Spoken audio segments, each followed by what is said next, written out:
Okay, so this is the second video on reading a derivative graph, and on this video I'm not going to compare the graph of the function with its derivative. I'm really just going to look at how do you identify important features on the derivative graph and how does that relate to the graph of g.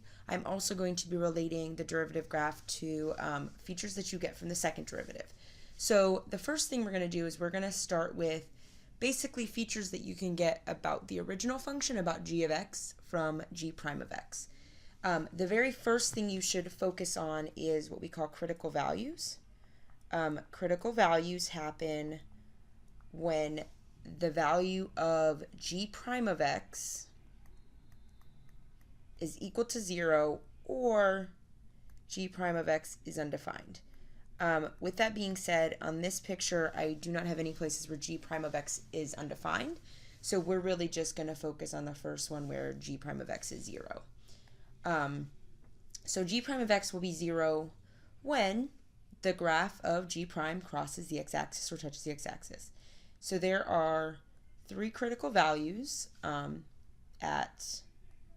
put critical values at x equals -3, x equals 1, and x equals 6. So at this point, I'm going to kind of create this little mini number line with those critical values in mind. Just make sure that this line thickness. Okay, so here's my little mini number line. I'm putting my critical values for g prime of x on this number line. So I have a critical value at -3. I have another critical value at 1 and another critical value at 6. So the next thing I want to look at is what's happening in each of those intervals. Is g prime of x positive or negative? Because then that's going to tell me whether g of x is increasing or decreasing. So up to -3, so all of the x values in this region, in that region, all of g prime of x is positive. So I know that g prime of x is positive between -infinity and -3. And then if I look again between -3 and 1, I'm in this region. G prime of x is again positive in that region. And then at x equals 1, g prime of x becomes a negative. So I know in this region over here, g prime of x is negative. And then again, after 6, g prime of x is positive again. So what that tells me about g of x is that g of x will increase, and then it'll increase again, and then it'll decrease between 1 and 6, and then increase again. So this tells me actually quite a bit about g of x. I know that it increases from -infinity to -3. It increases again from -3 to 1. Then it decreases from 1 to 6. And then it increases again from 6 to infinity. So if I were over here just like making a little mini sketch, I know that the graph of g of x does this. It goes up again, then it goes down, and then it goes up again. I'm not really sure exactly what it looks like, but it's something like that. So the other thing I can tell from the graph of g prime is whether each critical value is a relative max or a relative min. So if I look at this graph of g goes up, it's increasing, and then it goes up again. So -3 is neither a relative max or relative min. Sorry, that color's hard to see. So it's neither a relative max nor a relative min. At x equals 1, we have a relative max because g prime of x goes from positive to negative. And at 6, we have a relative min because g prime of x goes from negative to positive. And if you look over here, that's kind of what I identified going on there. All right, so that kind of takes care of everything we can read on g prime of x that relates to g of x for now. So we're going to move on to how does g prime of x relate to the second derivative. So again, here's the same picture of g prime of x.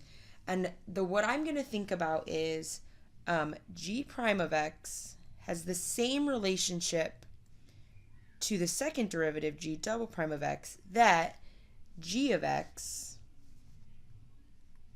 had to g prime of x. So one of the things I thought about was, oh, well, I said I knew a lot about g of x. When g of x was increasing, g prime of x was positive. Or when g of x was decreasing, g prime of x was negative.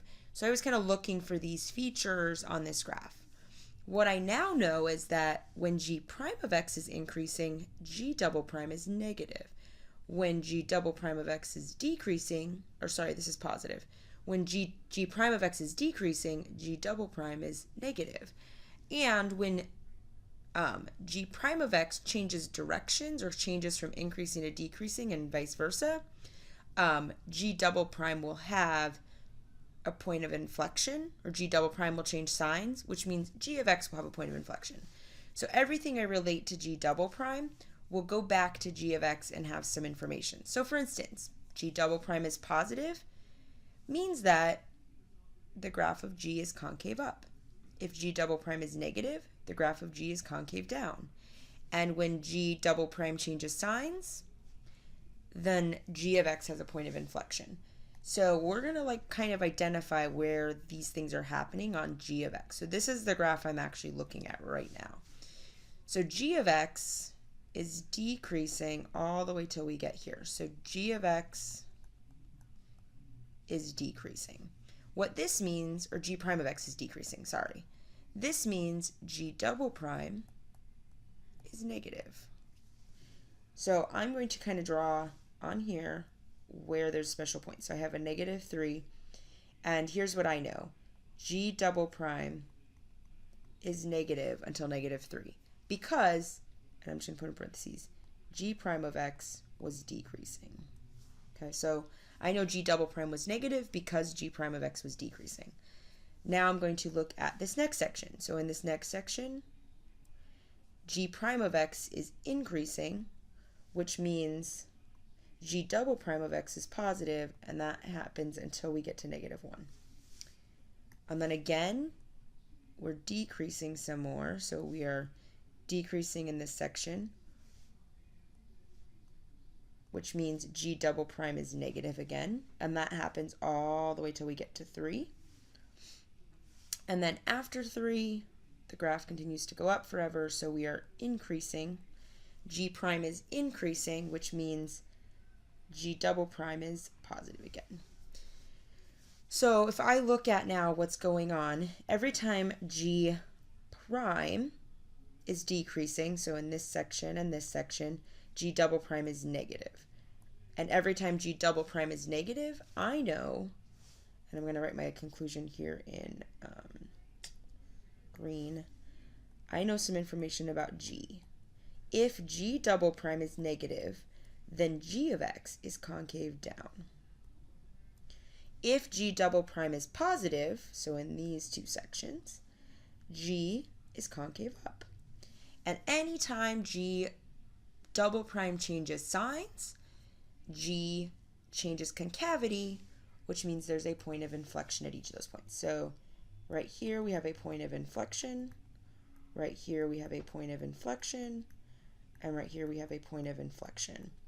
And just to give you an idea, point of inflection basically means your graph goes from being concave down to concave up, or vice versa, which means your graph goes from being like a sad face graph to a happy face graph. So it would look something like this. Oh, I'm concave up, and now I'm concave down. This point right here would be a point of inflection. So this is kind of how we read derivative graphs. So we can do two different things. We can read the derivative graph to find information about g of x increasing, decreasing, or even where there's relative max or min. We can also read a derivative graph to figure out what's going on with the second derivative. And when we know some stuff about the second derivative, we can go back and infer even more information about the original graph and its point of inflection and its concavity. And that is about it.